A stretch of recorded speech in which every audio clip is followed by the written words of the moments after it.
సంచలన దర్శకుడు రామ్ గోపాల్ వర్మ తెరకెక్కించిన మరో బయోగ్రాఫికల్ మూవీ లక్ష్మీస్ ఎన్టీఆర్.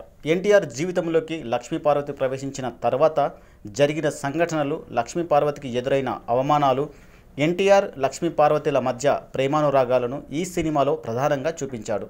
ఇంకా ముఖ్యంగా తెలుగు రాష్ట్ర రాజకీయాల ముఖచిత్రాన్ని మార్చేసిన వెన్నుపోటు అంశంపై సినిమాలో చర్చించడంతో తెలుగుదేశం పార్టీ నాయకులు సినిమా విడుదలను అడ్డుకునేందుకు శతవిధాలా ప్రయత్నించారు.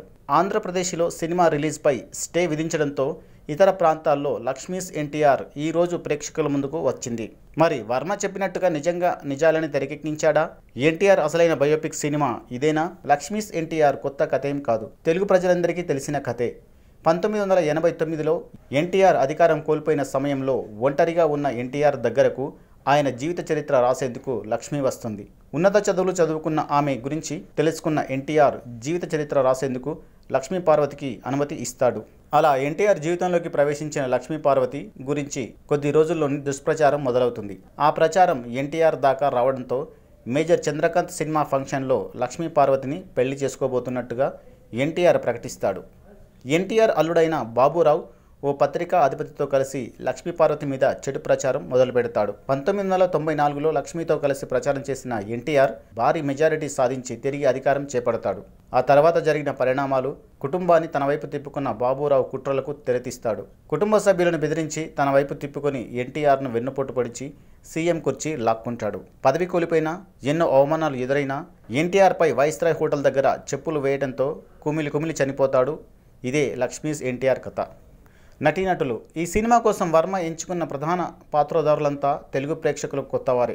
ముఖ్యంగా ఎన్టీఆర్ పాత్రలో కనిపించిన విజయ్ కుమార్ అయితే సినీ రంగానికి కొత్త రంగస్థల నటుడిగా ఎన్టీఆర్ లాంటి పాత్రకు ఎంచుకోవటం సాహసమనే చెప్పాలి. అయితే వర్మ తన మీద పెట్టుకున్న నమ్మకాన్ని విజయ్ కుమార్ పూర్తిగా న్యాయం చేశాడు. ఎన్టీఆర్ హావభావాలను, డైలాగ్ డెలివరీని చాలా బాగా తెర మీద చూపించాడు. మరో కీలక పాత్రలో నటించిన యజ్ఞశెట్టి నటన సినిమాకు హైలైట్గా నిలిచింది. నిష్కల్మషమైన ప్రేమ, అమాయకత్వం, బాధ, వేదన, అవమాన భారం, ఇలా అన్ని భావాలను తెర మీద అద్భుతంగా పలికించారు యజ్ఞ. బాబురావు పాత్రలో తేజస్ జీవించాడనే చెప్పాలి. కుళ్ళు, కుతంత్రం, వెన్నుపోటు రాజకీయాలు చేసే కుటిల రాజకీయ నాయకుడిగా శ్రీతేజ్ నటన ఆకట్టుకుంది. ఇతర పాత్రల్లో అంతా కొత్తవారే కనిపించినా ఎవరికి వారు తమ పాత్రలకు న్యాయం చేశారు. ముందు నుంచి చెబుతున్నట్టుగానే వర్మ ఈ సినిమాలో అసలు నిజాలను ప్రేక్షకుల ముందు ఉంచే ప్రయత్నం చేశాడు.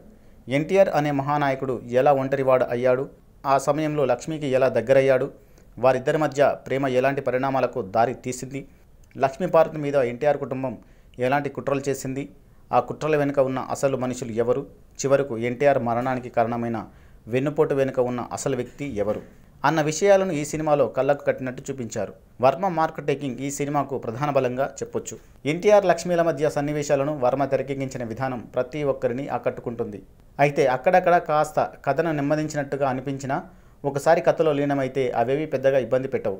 పాత్రల ఎంపికతో సగం విజయం సాధించిన వర్మ వారి నుంచి అద్భుతమైన నటను రాబట్టుకోవడంలోనూ సక్సెస్ అయ్యాడు. ప్రతి నటుడు తన పాత్రలో లీనమై సహజంగా నటించాడు. సినిమాకు మరో ప్లస్ పాయింట్ కళ్యాణి మాలిక్ సంగీతం. పాటలతో పాటు నేపథ్య సంగీతంతోనూ సన్నివేశాల స్థాయిని పెంచాడు కళ్యాణి మాలిక్. ముఖ్యంగా ఎమోషనల్ సన్నివేశాల్లో సంగీతం సూపర్బ్ అనిపించింది. సినిమాటోగ్రఫీ, ఎడిటింగ్, నిర్మాణ విలువలు సినిమా స్థాయికి తగ్గట్టుగా ఉన్నాయి. ప్లస్ పాయింట్స్ కథాకథనాలు, ఎమోషనల్ సీన్స్, సంగీతం.